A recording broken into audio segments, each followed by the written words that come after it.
Hi guys, எல்லாருக்கும் வணக்கம். So இன்னைக்கு நம்ம பார்க்க போகிறது ஜேட்டனஸ்டி அனிமியோட சீசன் 2ல நெக்ஸ்ட் எபிசோட் தான் பார்க்க போகிறோம். ஸோ நீங்கள் இப்போ தான் ஃபர்ஸ்ட் டைம் சேனலுக்கு வரீங்கன்னா மறக்காம சப்ஸ்கிரைப் பண்ணிட்டு அப்படியே பக்கத்தில் இருக்க பெல் பட்டனை ப்ரெஸ் பண்ணிக்கோங்க. அப்போ தானே போடுற வீடியோ உங்களுக்கு ஆன் டைம் நோட்டிஃபிகேஷனாக காமிக்கும். சரி வாங்க நம்ம இன்னைக்கான வீடியோக்குள்ளே போகலாம். இந்த எபிசோடோட ஸ்டார்டிங் சீன்லயே நம்ம ஷியாவையும் பெரியவரையும் தான் காமிக்கிறாங்க. ரெண்டு பேரும் பேசிக்கிட்டு அப்படியே நடந்து போய்கிட்டு இருக்காங்க. அப்போ ஷியா சொல்றா, நான் முதல்ல இந்த இடத்த விட்டு வேகமா வெளியே போகணும்னு தான் நினைச்சேன். ஆனா இந்த இடத்துல இருக்க இயற்கை காட்சிகளை பார்க்கும்போது எனக்கு ரொம்ப சந்தோஷமா இருக்கு. இந்த இடத்துல இருக்க புல்ல பாக்குறது மூலியமா உனக்கு என்ன அப்படி சந்தோஷம் கிடைக்குது? இதெல்லாம் தங்க ஒண்ணும் கிடையாது அப்படிங்கிற மாதிரி சொல்லிட்டு நம்ம பெரியவர் போய்கிட்டு இருக்காரு. ஐயோ தாத்தா, நீங்க எதுக்காக எப்பயுமே பணத்தை பத்தியே பேசிக்கிட்டு இருக்கீங்க? நீங்க சரியான பண பைத்தியம் அப்படிங்கிற மாதிரி அவ சொல்ல, அதை கேட்ட பெரியவரும், ஷியா நீ என்ன பத்தி எப்படி அப்படி சொல்லலாம்? நான் இது வரைக்கும் பல பேருக்கு ஃபார்ச்சூன் டெல்லிங் சொல்லி இருக்கேன். அதனால பல பேர் பயனடைஞ்சிருக்காங்க. அப்படி இருக்கும்போது நீ என்ன பார்த்து பண பைத்தியம் எப்படி சொல்லலாம் அப்படிங்கிற மாதிரி அவர் கத்திக்கிட்டு இருக்க. அப்ப நம்ம ஷியாவா அந்த இடத்துல நம்ம பிளாக் வந்துகிட்டு இருக்கத பார்த்துட்டு, தாத்தா அங்க கொஞ்சம் பாருங்களேன் அப்படிங்கிற மாதிரி சொல்றா. அப்ப அந்த இடத்துல இவங்க ரெண்டு பேரும் பாக்குறத பார்த்த பிளாக்கும் அந்த இடத்துல கேஷுவலா நிக்கிற மாதிரி அப்படியே ஆக்டிங் பண்ணிக்கிட்டு இருக்கான். ஷியா எனக்கு ஒண்ணு சுத்தமா புரியல. அவ எதுக்காக நம்மள ஃபாலோ பண்ணிக்கிட்டு இருக்கான்? தாத்தா அது எனக்கு எப்படி தெரியும்? என்கிட்ட கேக்குறீங்க? ஒரு நிமிஷம் போரு. ஒருவேளை அவனுக்கு உன் மேல காமமான எண்ணங்கள் இருக்குமோ? அதனாலதான் உனக்காக நம்மள ஃபாலோ பண்ணிக்கிட்டே வந்துகிட்டு இருக்கானா? அதை கேட்ட ஷியாவும் செம கடுப்பாகுறா. தாத்தா நீங்க என்ன சொல்லிக்கிட்டு இருக்கீங்க? ஷியா நான் சொல்றதுல என்ன தப்பு இருக்கு? ஏன்னா அவ கல்ட்ட சேர்ந்தவன். அவ என்ன வேணாலும் பண்ணலாம். இங்க பாருங்க தாத்தா, என்னதான் பிளாக் ரொம்ப மோசமானவனா இருந்தாலும் அவ இது வரைக்கும் பொண்ணுங்களை துன்புறுத்தின மாதிரி நான் கேள்விப்பட்டதே இல்ல. அது மட்டும் இல்லாம எனக்கு தெரிஞ்ச அவ அப்படிப்பட்ட ஆளா இருக்க வாய்ப்பே இல்ல. அப்படின்னா ஒரு நிமிஷம் போரு. ஒருவேளை அவ என்கிட்ட இருக்க பணத்தை கொள்ளையடிக்கிறதுக்காக நம்மள ஃபாலோ பண்ணிட்டு வந்துகிட்டு இருக்கானா என்ன? தாத்தா நீங்க எதுக்காக இப்ப கவலைப்படுறீங்க? உங்ககிட்ட தான் அவ்வளவு பணம் இருக்கே. அடியேஷியா முதல்ல வாய மூடு. அவ காதுல உழுந்துற போது. ஐயோ அவ பாக்குறான். ஒருவேளை அவ இப்ப என்கிட்ட இருக்க பணத்தை எல்லாம் கொள்ளையடிக்க போறானா என்ன? இல்ல அதுக்கு நான் அனுமதிக்கவே மாட்டேன் அப்படிங்கிற மாதிரி சொல்லிட்டு அவர் சடனா ஒரு டாலிஸ்மேனை வெளியே எடுத்து அப்படியே காமிச்சிக்கிட்டு இருக்காரு. ஐயோ தாத்தா நீங்க என்ன பண்ணிக்கிட்டு இருக்கீங்க? உங்க கையில இருக்க இந்த டாலிஸ்மேன் இது நம்ம ஆன்சிஸ்டரால கொடுக்கப்பட்ட ஒரு எஸ்கேப் டாலிஸ்மேன். ஒருவேளை நீங்க இதை மட்டும் பயன்படுத்தி இருந்தா நம்ம இந்த இடத்துல இருந்து எங்க வேணாலும் டிரான்ஸ்ஃபர் பண்ணப்படலாம். ஒருவேளை இந்த டாலிஸ்மேன் நம்மள டிரான்ஸ்ஃபர் பண்ணி அந்த சதுப்பு நிலத்தோட மைய பகுதியில விட்டுட்டுனா அதுக்கப்புறம் நம்ம என்ன பண்றது? அங்கேயே சாக வேண்டியதுதான். அதனால இப்படி முட்டாள்தனமா எந்த ஒரு விஷயத்தையும் பண்ணாதீங்க. அப்ப அதை கேட்ட பெரியவரும், சரி சரி என்ன ஓவர திட்டாத. நான் இதுக்கப்புறம் முட்டாள்தனமா எதையும் பண்ண மாட்டேன். அப்படின்னா சரி இந்தாங்க இதை முதல்ல உள்ள வைங்க. அப்புறம் தாத்தா நீங்க எதை நினைச்சு கவலைப்படாதீங்க. ஏன்னா என்கிட்ட சிஸ்டர் லியா கொடுத்த ஒரு சக்தி வாய்ந்த வெப்பன் இருக்கு. இது இருக்கிற வரைக்கும் நம்மளுக்கு எந்த ஒரு ஆபத்து வராது. ஒருவேளை பிளாக் ஏதாவது பண்ணா நம்ம இதை வச்சு அவனை சமாளிச்சிடலாம். சரி சரி நீ என்னமோ இவ்வளவு சொல்றதுனால நான் கொஞ்சம் அமைதியாகிறேன். ஆனா அவன் மட்டும் என்கிட்ட இருக்க பணத்தை கொள்ளையடிக்க வந்தா நான் அவனை சும்மா விட மாட்டேன். இங்க பாருங்க தாத்தா, எனக்கு தெரிஞ்ச வரைக்கும் இவன் ஒன்னும் அந்த அளவுக்கு மோசமானவனா தெரியல. அது மட்டும் இல்லாம நம்ம மழையில நினைஞ்சுக்கிட்டு இருக்கும் போது அவன் நமக்கு கொடை கொடுத்தான். என்ன நமக்கு கொடுத்தானா? அவன் கொடைய உனக்கு கொடுத்தான். நான் வந்து மழையில நினைஞ்சுக்கிட்டு நின்ன. உனக்கு கொஞ்சமாவது எமல அக்கறை இருந்துச்சா? தாத்தா நான் தான் உங்ககிட்ட கொடையை ஷேர் பண்ணிக்கலாம்னு கேட்டனே, நீங்க தான் அதை மறுத்துட்டீங்க. என்ன அப்படியா சொன்ன? எனக்கு ஞாபகமே இல்ல. அப்புறம் உன்கிட்ட பேசி என்னால சமாளிக்க முடியாது அப்படிங்கிற மாதிரி சொல்லிட்டு அவரங்கிறது கிளம்புறாரு. உடனே நம்ம ஷியா சொல்றா, தாத்தா உங்களுக்கு கை வலிக்க போகுது, நான் வேணா உங்களோட பொருளை எடுத்துட்டு வரனே அப்படிங்கிற மாதிரி கேட்டுக்கிட்டு இருக்க. அதெல்லாம் ஒண்ணு வேண்டாம், முதல்ல வாயை மூடிட்டு வா அப்படிங்கிற மாதிரி சொல்லிட்டு நம்ம ஷியாவும் பெரியவரும் அப்படியே தொடர்ந்து நடந்து போக ஆரம்பிக்கிறாங்க. அப்ப அதே நேரத்துல நம்ம பிளாக்கும் இங்க இருந்து ஷியாவை தான் அப்படியே பாத்துக்கிட்டு இருக்கான். அவனுக்கு ஷியாவோட ஒவ்வொரு அசைவுகளும் ரொம்பவும் ஸ்லோவா தெரியுது.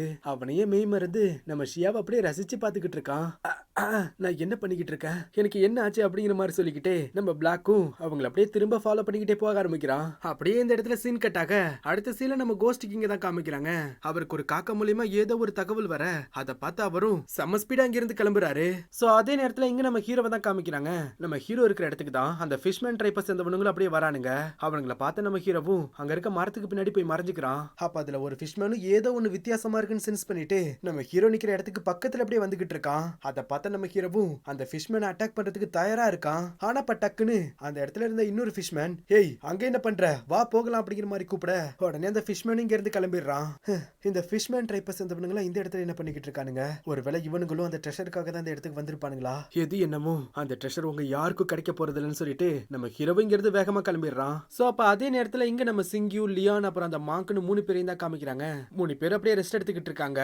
ஆனா இந்த இடத்துல எக்கச்சக்கமான பாய்சன் இன்செக்ட்லாம் இவங்களை அட்டாக் பண்றதுக்காக வந்துகிட்டே இருக்கு. அப்ப நம்ம சிங்கியூ சொல்றான், இந்த இடம் முழுக்கலும் பாய்சன் இன்செக்டா பரவி இருக்கு. நம்ம எவ்வளவுதான் கொன்னாலும் திரும்ப திரும்ப வந்துகிட்டே இருக்குங்க. அப்ப அதை கேட்ட மாங்கும் சடனா அந்த இடத்துல அவனோட பவரை பயன்படுத்தி அவங்க 3 பேரையும் சுத்தி ஒரு பேரியர் அப்படியே போடுறான். இதுக்கப்புறம் யாரும் கவலைப்படாதீங்க, இந்த பேரியர் ரொம்பவும் ஸ்ட்ராங் ஆனது அப்படிங்கிற மாதிரி அவ சொல்ல அதை கேட்ட லியானும் உண்மையாவே நீங்க ரொம்ப திறமசாலி அப்படிங்கிற மாதிரி சொல்லிக்கிட்டு இருக்கான். அப்ப இந்த இடத்துல அந்த மாங்கும் நம்ம சிங்கியூ பார்த்துட்டு சிங்கியூ சிங்கியூ கிட்ட தான் பேச ஆரம்பிக்கிறான். சிங்கியூ, நீங்க எதுக்காக முழிச்சிருக்கீங்க? நீங்க ரெஸ்ட் எடுங்க, நான் பாத்துக்கிறேன். இல்ல பரவாயில்ல, கடந்த 10 வருடங்களா எனக்கு தூக்கமே ஒழுங்கா வர்றது கிடையாது. எதனால? ஏன்னா நான் கண்ணை மூணாவே என்னோட அப்பா அம்மா தான் என் கண்ணுக்கு முன்னாடி வராங்க. அது மட்டும் இல்லாம அந்த சைஃபங்கும் தான். அப்ப அதை கெட்ட மாங்கும், என்ன இன்னும் நீங்க சைஃபங்க பத்தி தான் நினைச்சுக்கிட்டு இருக்கீங்களா? அவ கல்ட்டுல ஜாயின் பண்ணி இப்ப அவ கோஸ்ட் கிங் பிரிவோட வைஸ் லீடரா இருக்கான். அது இங்க இருக்க எல்லாருக்கும் தெரியும். அது மட்டும் இல்லாம கூடிய சீக்கிரமே அவன் கோஸ்ட் கிங் பிரிவோட லீடரா மாற போறான். அப்புறம் அவன் கல்ட்டுல ஜாயின் பண்ணதுல இருந்து இது வரைக்கும் கிட்டத்தட்ட பல பேரை கொண்டு இருக்கான். ஏன் கல்ட்டுல உள்ளவனுங்களே அவனை பார்த்து பயப்படுறானுங்க. அது மட்டும் இல்லாம நம்ம நீதிமான்களும் கூட சைஃபங்க ஒரு பெரிய ஆபத்தா நினைக்கிறாங்க அப்படிங்கிற மாதிரி அவ சொல்ல, அப்ப அதை கேட்ட நம்ம சிங்கியும் போது நிறுத்துங்க அப்படிங்கிற மாதிரி சொல்றான். இங்க பாருங்க சிங்கியூ, கண்டிப்பா ஒரு நாள் அந்த சைஃபங்க சந்திக்கிற வாய்ப்பு நமக்கு ஏற்படும். அப்போ நீங்க என்ன பண்ணுவீங்க? அவ என்னோட நண்பன், எனக்கு தெரியும். அவ இப்ப தப்பான பாதையில போயிட்டான். அவ திரும்ப வரத்துக்கு வாய்ப்பு இல்ல. ஆனா நாங்க என்னதான் எதிரி பக்கத்துல இருந்தாலும், ஏன் ஒரு நாள் அவ கூட நான் ஃபைட் பண்ண வேண்டிய நிலைமை ஏற்பட்டாலும், அவ எப்பவும் என்னோட இதயத்துல எனக்கு தெரிஞ்ச சைஃபங்கா நண்பனா தான் இருப்பான். அது மட்டும் இல்ல, இந்த வாழ்க்கையிலேயே எனக்கு இருக்க ஒரே நண்பன்னா அது சைஃபங் மட்டும்தான் அப்படிங்கிற மாதிரி நம்ம சிங்கியூ சொல்லிக்கிட்டு இருக்கான். அதே சமயத்துல இங்க நம்ம லூசியை தான் காமிக்கிறாங்க. நம்ம சிங்கியூ இந்த இடத்துல கொண்டு போட்ட பூச்சையெல்லாம் பார்த்துட்டு இந்த இடத்துக்கு யாரோ வந்திருக்காங்க அப்படிங்கிற மாதிரி சொல்லிக்கிட்டு இருக்கா. ஆனா இப்ப சடனா அந்த இடத்துல ஏதோ ஒண்ணு வித்தியாசமா இருக்கு. இவளும் என்னன்னு பாத்துக்கிட்டு இருந்தா, அப்ப டக்குன்னு இந்த இடத்துல எக்கச்சக்கமான பாய்சன் இன்செக்ட் எல்லாம் அப்படியே வந்துகிட்டு இருக்கு. அத பார்த்த லூசியும் அவளோட ஸ்வாட பயன்படுத்தி வேகமா மேல பறந்து போயிடுறா. இந்த இடத்துல இருக்க பாய்சன் இன்செக்ட் எல்லாம் ரொம்ப வித்தியாசமா நடந்துக்குதுங்க. இதெல்லாம் பார்க்கும்போது யாரோ ஒருத்தவங்க இது எல்லாத்தையும் கட்டுப்படுத்திக்கிட்டு இருக்க மாதிரி தெரியுது. அதே நேரத்துல இங்க நம்ம சீனியர் டிசபிளையும் அந்த ஃபெங் பள்ளத்தாக்க சேர்ந்த பொண்ணையும் தான் காமிக்கிறாங்க. அவங்க 2 பேரும் நடந்து போய்கிட்டு இருக்கும் போது அப்ப அவங்களுக்கு முன்னாடி பெரிய பெரிய காலடி தடங்கள்லாம் இருக்கு. அதை பார்த்து அந்த பொண்ணு சொல்றா, இங்க இருக்க காலடி தடத்தை எல்லாம் பார்க்கும்போது இந்த சதுப்பு நிலத்துக்குள்ள நம்ம நினைச்சதை விட பெரிய பெரிய பீஸ்லாம் இருக்கும்னு நினைக்கிறேன் அப்படிங்கிற மாதிரி அவ சொல்லிக்கிட்டு இருக்க. அப்ப சீனியர் டிசபிளும் அந்த இடத்துல இருக்க மரத்தை போய் அப்படியே செக் பண்ணி பாக்குறான். எனக்கு தெரிஞ்சு இந்த இடத்துல யாரோ ஃபைட் பண்ணிருக்காங்க அப்படிங்கிற மாதிரி அவ சொல்லிக்கிட்டு இருக்கும் போது அப்ப சடனா அந்த இடத்துல புத்த டெக்னிக்கை யாரோ பயன்படுத்துற மாதிரி தெரியுது. அப்ப அதை பார்த்த சீனியர் டிசபிளும், என்ன புத்த டெக்னிக்கா அப்படின்னா இது எனக்கு தெரிஞ்சு தியானியின் கோயில சேர்ந்தவங்களா தான் இருக்கணும், வாங்க போவோம் அப்படின்னு சொல்லிட்டு இவங்க 2 பேரும் வேகமா இங்க இருந்து கிளம்புறாங்க. அப்ப அதே நேரத்துல இங்க நம்ம சிங்கியூ இருக்கிற இடத்த தான் காமிக்கிறாங்க. இவங்க எல்லாம் இருக்கிற இடத்துல சடனா புல்லாங்குழல் வாசிக்கிற மாதிரி அப்படியே சவுண்ட் கேக்குது. அதை கேட்ட எல்லாரும் ஏதோ ஒண்ணு தப்பா இருக்குன்னு சொல்லிட்டு எல்லாரும் தயாரா நின்னுக்கிட்டு இருக்காங்க. அப்ப பார்த்தா இந்த இடத்துக்கு பயங்கர காயங்களோட அந்த ஃபெங் பள்ளத்தாக்க சேர்ந்தவன் பறந்து வந்து அப்படியே உழுவுறான். அதை பார்த்த 3 பேரும் வேகமா வந்து அவனுக்கு என்னாச்சுன்னு பாத்துக்கிட்டு இருக்காங்க. அவன் இங்க வந்துகிட்டு இருக்கான் அப்படிங்கிற மாதிரி அந்த ஃபெங் பள்ளத்தாக்க சேர்ந்தவன் சொல்ல, அப்ப அதே நேரத்துல இந்த இடத்துல எக்கச்சக்கமான பாய்சன் ஆண்டெல்லாம் வந்து நம்ம ஆளுங்களை அட்டாக் பண்றதுக்கு அப்படியே பாத்துக்கிட்டு இருக்குங்க. அதை பார்த்த மாங்கும் அவங்க 4 பேரை சுத்தி அந்த பேரியரை திரும்ப அப்படியே உருவாக்கிடுறான். அங்க வந்த எறும்புகளும் அந்த பேரியர்ல பட்டதும் அப்படியே அழிஞ்சு போயிடுதுங்க. அப்ப அந்த ஃபெங் பள்ளத்தாக்க சேர்ந்தவன் சொல்றான், இது எல்லாத்துக்கும் அந்த கல்ட்டு குரூப்பை சேர்ந்தவன் தான் காரணம். அவன் தான் இங்க இருக்க எல்லா எறும்புகளையும் கட்டுப்படுத்திக்கிட்டு இருக்கான். என்ன எறும்புகளை கட்டுப்படுத்துறானா? ஆமா, நம்மள தனித்தனியா போனதுக்கு அப்புறம் நான் தொடர்ந்து முன்னேறி வந்துகிட்டே இருந்தேன். அப்பதான் நான் ஒருத்தவனை பார்த்தேன். அவன் தான் இந்த எறும்புகளை எல்லாம் பயன்படுத்தி என்ன அட்டாக் பண்ணான். அப்ப சடனா இந்த இடத்துல யாரோ ஒருத்தவனோட வாய்ஸ் அப்படியே கேக்குது. நீ சொல்றதை என்னால கொஞ்சம் கூட ஏத்துக்க முடியல. ஏன்னா நீ தான் என்ன முதல்ல அட்டாக் பண்ண, அதுக்காக தான் நான் உன்னை திருப்பி அட்டாக் பண்ணேன். அடே, நீ கல்ட்ட சேர்ந்தவன். அப்படி இருக்கும்போது உன்னை கொல்றதா என்னோட கடமை. எதுக்காக நீ மறைஞ்சிருக்க? உனக்கு தைரியம் இருந்தா நீ வெளியே வா அப்படிங்கிற மாதிரி அந்த ஃபெங் பள்ளத்தாக்க சேர்ந்தவன் சொல்லிக்கிட்டு இருக்க.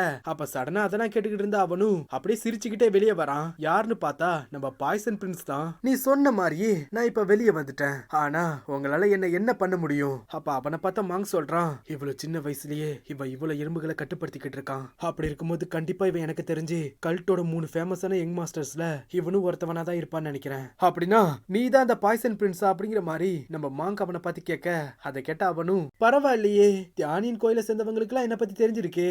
அது மட்டும் இல்லாம நீதிமான்களோட மேஜர் செக்டர் சேர்ந்த 3 திறமசாலியான சீடர்கள் இந்த இடத்துல இருக்கீங்க. ஆனா இப்ப உங்களோட கதையெல்லாம் இந்த இடத்துல முடிய போகுது. சரி, உங்களை மாதிரியான யங் ஜீனியஸ்ல இந்த இடத்துல பார்த்ததுல எனக்கு ரொம்ப சந்தோஷம் அப்படிங்கிற மாதிரி அவ சொல்ல, அப்ப நம்ம சிங்கியூ சொல்றான், இப்ப நம்ம என்ன பண்றது? இந்த இடத்துல எக்கச்சக்கமான எறும்புகள் வந்துகிட்டே இருக்கு. அது மட்டும் இல்லாம இந்த எறும்புகளை எல்லாம் கட்டுப்படுத்திக்கிட்டு இருக்கிறது அவன் தான். ஒருவேளை இந்த எறும்புகளை நம்ம தடுக்கணும்னா இதுங்களை கட்டுப்படுத்திக்கிட்டு இருக்க அவனை முதல்ல நம்ம தடுத்தாகணும் அப்படிங்கிற மாதிரி சிங்கியூ சொல்ல, அப்ப அதை கேட்ட மாங் சொல்றான், சிங்கியூ நீங்க சொல்றது என்னமோ சரிதான். இப்ப நமக்கு வேற வழி இல்ல, அவனை தான் அட்டாக் பண்ணி ஆகணும். நீங்க 2 பேரும் அந்த எறும்புகளை பாத்துக்கோங்க, நானும் லீயும் அவனை பாத்துக்கிறேங்க அப்படிங்கிற மாதிரி சொல்லிட்டு அந்த இடத்துல 4 பேரும் ஃபைட் பண்றதுக்கு தயாராகிறாங்க. அப்ப அதே நேரத்துல பாய்சன் பிரின்ஸும் அவங்க கிட்ட இருக்க ஃப்ளூட்டை பயன்படுத்தி அந்த இடத்துக்கு இன்னும் எக்கச்சக்கமான எறும்புகளை வர வைக்கிறான். அப்படியே இந்த இடத்துல சீன் கட் ஆக அடுத்த சீன்ல நம்ம லியாவை தான் காமிக்கிறாங்க. நம்ம லியாவா அவ கூட இருந்த அந்த மாங்கும் அப்படியே பயங்கரமா இந்த இடத்துல ஃபைட் பண்ணிக்கிட்டு இருக்காங்க. நம்ம லியாவா அந்த இடத்துல அவள மாதிரியான எக்கச்சக்கமான ஸ்பிரிச்சுவல் பாடிஸை உருவாக்கி அந்த மாங்க சாம் பண்றதுக்கு ட்ரை பண்றது மட்டும் இல்லாம அதுங்களை பயன்படுத்தி அவனை அட்டாக் பண்றதுக்கு பாத்துக்கிட்டு இருக்கா. ஆனா மாங்கும் அந்த இடத்துல அவனை சுத்தி புத்த மணிகளை வர வச்சு அந்த இடத்துக்கு வந்த எல்லா ஸ்பிரிச்சுவல் பாடிஸையும் போட்டு தள்ளது மட்டும் இல்லாம லியா கூட அந்த இடத்துல பயங்கரமா ஃபைட் பண்ணிக்கிட்டு இருக்கான். இப்படி எல்லாம் நடந்துகிட்டு இருக்க அதே நேரத்துல இங்க நம்ம ஹீரோவை தான் காமிக்கிறாங்க. அவன் செம ஸ்பீடா அப்படியே முன்னேறி போய்கிட்டு இருக்கான். அப்பதான் அவன் இந்த இடத்துல நம்ம சிங்கியூ, லியான், அப்புறம் ஃபெங்பல தக்க சேர்ந்தவன் அந்த மாங்க்னு 4 பேர் இந்த இடத்துல இருக்க எறும்புக கூடயும் அந்த பாய்சன் பிரின்ஸ் கூடயும் ஃபைட் பண்ணிக்கிட்டு இருக்கத அங்க இருந்த மரத்துல இருந்து அப்படியே பாத்துக்கிட்டு இருக்கான். அதே நேரத்துல இங்க அந்த பாய்சன் பிரின்ஸும் அவன் பாய்சனை எல்லாம் பயன்படுத்தி இந்த இடத்துல நம்ம சிங்கியூவையும் அந்த மாங்கையும் பயங்கரமா அப்படியே அட்டாக் பண்ணிக்கிட்டு இருக்கான். அப்ப அவனை பார்த்த மாங் சொல்றான், உண்மையை சொல்ல போனா நீ ஒரு ரொம்ப பெரிய திறமசாலி, ஆனா நீ இப்ப தவறான பாதையை தேர்ந்தெடுத்துட்ட. என்ன தவறான பாதையா? நம்ம வாழ்க்கையில எத்தனையோ பாதைகள் இருக்கு, அதுல எந்த பாதை சரியானது தப்பானதுன்னு உனக்கு எப்படி தெரியும் அப்படிங்கிற மாதிரி சொல்லிட்டு அவன் அந்த இடத்துல பயங்கரமான பாய்சனை எல்லாம் பயன்படுத்தி அட்டாக் பண்ணிக்கிட்டு இருக்க. நம்ம மாங்கும் அந்த இடத்துல பேரியர் எல்லாம் பயன்படுத்தி அவன் பண்ற எல்லா அட்டாக்கையும் அப்படி தடுத்துக்கிட்டு இருக்கான். அப்ப அதே நேரத்துல நம்ம சிங்கியும் அந்த இடத்துல அவனோட ஸ்வாட் பவரை பயன்படுத்தி ஸ்பிரிச்சுவல் டிராகனை அப்படியே வெளியே கொண்டு வரான். அது வந்ததும் அங்க இருக்க எல்லா பாய்சனையும் அப்படியே ரிமூவ் பண்ணி விட்டுருது. அது மட்டும் இல்லாம அந்த ஸ்பிரிச்சுவல் டிராகனை பயன்படுத்தி அவன் அந்த பாய்சன் பிரின்ஸை பயங்கரமா அட்டாக் பண்ண. ஆனா அந்த பாய்சன் பிரின்ஸ் நம்ம சிங்கியோட டிராகனை அசால்ட்டா தடுத்தது மட்டும் இல்லாம அவன் ஒரே அட்டாக்லயே அதை அப்படியே பிரேக் பண்ணிடுறான். சோ இவங்க எல்லாரும் இப்படி ஃபைட் பண்ணிக்கிட்டு இருக்க எல்லாத்தையும் நம்ம ஹீரோவும் மறைஞ்சிருந்து அப்படியே பாத்துக்கிட்டு இருக்கான். அப்ப அதே நேரத்துல இங்க மாங்கும் அந்த பாய்சன் பிரின்ஸ அவங்க கிட்ட இருக்க பேரியரை பயன்படுத்தி அதுக்குள்ள அப்படியே லாக் பண்ண பாக்குறான். அப்ப அதை பார்த்த பாய்சன் பிரின்ஸும் பரவாயில்ல, இது நான் நினைச்சதை விட ரொம்ப ஸ்ட்ராங்கா தான் இருக்குன்னு சொல்லிட்டு அவன் அந்த பேரியரை உடைச்சிட்டு அவன் வேகமா அங்க இருந்து பறந்து போய்கிட்டு இருக்கான். இன்னொரு பக்கம் நம்ம லியானும் அந்த ஃபெங் பல்ல தக்க சேர்ந்தவனும் 2 பேரும் ஒன்னா சேர்ந்து அவங்களோட பவர்ஸை பயன்படுத்தி இந்த இடத்துக்கு வந்த ஒட்டுமொத்த எறும்பி அப்படியே எரிச்ச போட்டு தள்ளிடுறானுங்க. அப்ப இது எல்லாத்தையும் பார்த்து அந்த பாய்சன் பிரின்ஸ் நினைக்கிறான், இங்க என்ன நடக்குது? இந்த இடத்துல இருக்க 4 பேரும் நான் நினைச்சதை விட ரொம்ப சக்தி வாய்ந்தவனுங்களா இருக்கானுங்க. என்னால எறும்புகளோட உதவியை பயன்படுத்தியும் இவனுங்களை தோக்கடிக்க முடியலையா? இல்ல, இது எனக்கு தான் மிகப்பெரிய டிஸ்அட்வான்டேஜா இருக்கும். இதை நான் இப்படியே விடக்கூடாது அப்படிங்கிற மாதிரி அவ சொல்லிக்கிட்டு இருக்க. அப்ப சடனா இந்த இடத்துக்கு வந்த மாங்கும் அவ அந்த இடத்துல அவனோட ஸ்பிரிச்சுவல் பாடி அப்படியே வெளியே கொண்டு வந்து அந்த பாய்சன் பிரின்ஸ் அட்டாக் பண்ண பாக்குறான். இன்னொரு பக்கம் நம்ம சிங்கிவும் அவனோட ஸ்வாட பயன்படுத்தி அந்த பாய்சன் பிரின்ஸ் அட்டாக் பண்ண. அப்ப இதெல்லாம் பார்த்து அந்த பாய்சன் பிரின்ஸும் சரி, இன்னைக்கு நாம இந்த ஃபைட்டை இதோட முடிச்சுப்போம், கண்டிப்பா நம்ம இன்னொரு நாள் பாப்போம் அப்படிங்கிற மாதிரி சொல்லிட்டு அவங்க இருந்து தப்பிச்சு போக பாக்குறான். ஆனா இப்ப இந்த இடத்துக்கு வந்த நம்ம லூசி வேகமா போய் அந்த பாய்சன் பிரின்ஸ் தான் அப்படியே அட்டாக் பண்ண ஆரம்பிக்கிறா. நம்ம லூசி அவனை பண்ற ஒவ்வொரு அட்டாக்கும் பயங்கரமா இருக்கு. அது எல்லாத்தையும் அவன் தடுத்துட்டு நம்ம லூசி அந்த இடத்துல அவ ஒரு பயங்கரமான அட்டாக் பண்ண பாத்துக்கிட்டு இருக்கான். ஆனா இப்ப டக்குன்னு அவ பக்கத்துல வந்து நம்ம ஹீரோ அவன் அப்படியே கொலவரியில பாக்க நம்ம ஹீரோவை இந்த இடத்துல சடனா பார்த்த நம்ம ஆளுங்க 4 பேர் அப்படியே ஷாக் ஆகி போய் நிக்கிறானுங்க. அதே நேரத்துல இங்க நம்ம ஹீரோவும் அந்த பாய்சன் பிரின்ஸ் ஒரே அட்டாக் தான், அவ சும்மா பறந்து போயிடுறாங்க இருந்து. அடே குயிலி, மறந்துடாத, இதுக்காக நான் உன்னை கண்டிப்பா கொல்லாம விட மாட்டேன்னு சொல்லிட்டு அவ அந்த இடத்துல இருந்து மறைஞ்சு அப்படியே தப்பிச்சு போயிடுறான். அப்ப அதே நேரத்துல நம்ம லூசியும் இந்த இடத்துல இருந்து வேகமா நம்ம ஹீரோவை தான் ஃபாலோ பண்ணிட்டு போக ஆரம்பிக்கிறா. இன்னொரு பக்கம் நம்ம சிங்கியும் ஹீரோவை பார்த்துட்டு அவனும் ஃபாலோ பண்ணிட்டே போக ஆரம்பிக்கிறான். அப்ப நம்ம லியான் கேக்குறான், இது வந்து அவன் தானே அப்படிங்கிற மாதிரி கேட்க அதை கேட்ட மாங்கும் ஆமான்னு சொல்லிக்கிட்டு இருக்கான். அப்ப அந்த ஃபெங் பல்ல தக்க சேர்ந்தவனுக்கும் அங்க வந்து எறும்புகள் மூலியமா பாய்சன் பரவி இருக்க அதை பார்த்த மாங்கும் உடனே அவனை போய் ஹீல் பண்ணிக்கிட்டு இருக்கான். இன்னொரு பக்கம் நம்ம சிங்கியும் மேல பறந்து வந்து ஹீரோ எங்க போனான்னு தெரியாம அப்படியே பாத்துக்கிட்டு இருக்கான். சோ இதோட இந்த எபிசோட் முடியுது நண்பா. இந்த எபிசோட் கண்டிப்பா உங்க எல்லாருக்கும் பிடிச்சிருக்கும்னு நினைக்கிறேன். நெக்ஸ்ட் எபிசோட்ல இருந்து கதை வேற லெவல்ல போக ஆரம்பிக்கும். சரி, நாளைக்கு உங்களை அடுத்த எபிசோட்ல வந்து பாக்குறேன். தேங்க்யூ.